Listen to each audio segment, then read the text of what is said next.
You're not going to find your man at AfroTech because everyone just comes here and stares at each other. So come here for the jobs, come here for the networking, come here for the free drinks, but don't come here thinking you're going to leave with a man or anything like that. Like, it's a staring competition. I debated making this video, but I'm making this video as a PSA for the girls who are going to AfroTech. So I've been to AfroTech a few times in the past. I don't really go anymore because I don't want to work in tech anymore. But I do want to give a word of advice for the girls who are in tech and who are not in tech, who are going to AfroTech to only or purposely go and find a man. Does anyone remember the movie 21 Jump Street, the remake, not the TV show, in which there was this scene in which they observed that, like, the stereotype of, like, the cool kid and the jock and the cheerleader is actually not the cool kid anymore, and the new stereotype of, like, the nerds and the people who care about the environment and, like, the kids who were kind of excelling in life are now the new cool kids. That is kind of how I feel about the men that go to AfroTech. Stick with me, ladies. It is an environment in which there are a lot of men who didn't necessarily have, what's the nice word that I can use? A lot of pull in an earlier part in their life, and now they kind of have a little bit of leverage or a glow up, if you will. And I'm not saying that's necessarily a bad thing, but the thing is, when sometimes those things happen to you later in life, it kind of becomes like a clout disease, and they take these associations with these certain companies or these certain salaries to their head. And I can speak for myself as someone who has worked at all of these companies and has been in association with all of these men since 2015. They tend to downplay the women, especially Black women, who are their peers, and they don't want to date us because they think that they're up now. They have all the options in the world, and optionality is also a disease. So I really want to say this, and I really mean this in a nice way, for the girls who are going, be careful, because a lot of these men, I don't think that they're necessarily in a boyfriend, girlfriend, husband stage of life, especially if they recently started working in these environments. It's going to take some time for them to get that out of their system. That's my word of advice. So it's going to take some time to get this out of their system in terms of not taking women seriously, especially Black women or Black women that are in tech. Now, she said some things which I found very important, right? Because I've covered this topic on several videos in the past about the guys who were nerds in high school, the guys who talk like her, the male version of her, the guys who talk nasally, high-pitched, if you will. And Black women, for the most part, they don't find these guys interesting, or they find them corny, very corny and unattractive, right? Because they don't have swag. They don't have that. They're not hip, and they talk proper. As they say, you're talking white, it's not attractive. And I've heard women say that. But as she said, you're going to this Afro Expo, or this AfroTech Expo, if you will, and you're going to find a husband or a man, especially if you're not already in the tech field.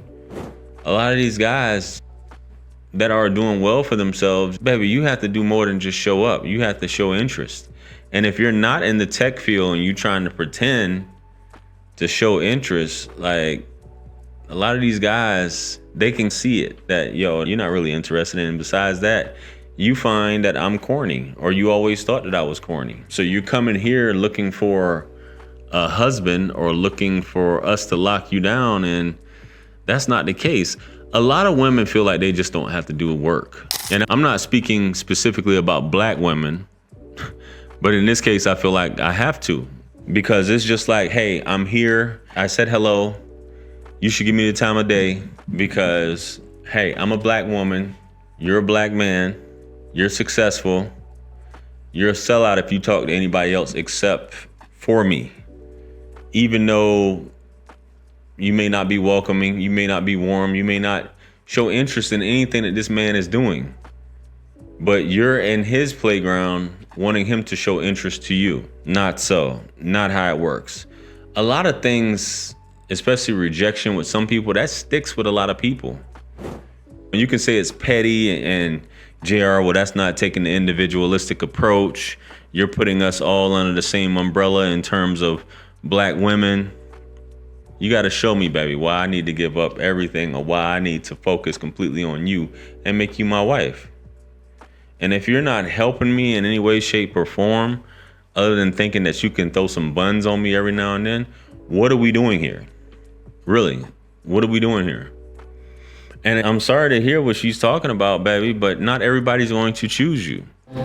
If you're looking for a black man at this expo to wife you up, not everybody's going to choose you. It's reversed. Like, women, as I said before, tend to not have a scarcity mindset. If you're somewhat attractive, you're going to have dudes trying to talk to you, dudes trying to get at you. Now, let's say that flips in terms of the man who has his pick of the litter, if you will, for definitely lack of a better term, but he can choose, he can kind of get whatever woman he wants, especially if he's of a certain level in the tech world, or he's established himself, he's worked on it, he's worked on his confidence. A lot of times you guys don't see the work that goes on behind the scenes about someone as far as social anxiety, being rejected, being confident, being able to show up, being able to engage. For some people, it's natural, but for some people, they really have to work on that for years. There's some trauma that they carry on into adulthood, and they've had bad experiences, and a lot of times those bad experiences shape their views on how they see people now. It's unfortunate, but again, we're all human. And regardless, we are going to look at things and people based off of our past experiences a lot. And that's just the way it is. So if a man's not into you, you have your preference, he has his preference. Nobody's going to hate you or say these things about you because you have a preference. That's just how it is. A preference is a preference. So anyway, guys, let me know what you guys think about this video here. What do you guys think about this? Are you one of those guys that was growing up that the sisters never showed you love? They basically thought you were corny. You weren't a jock. You weren't in the in crowd because you weren't gangster, thuggish, things like that. But as you gotten older, she wants to settle for you. Let me know. Comment below. Like, share, comment, and subscribe.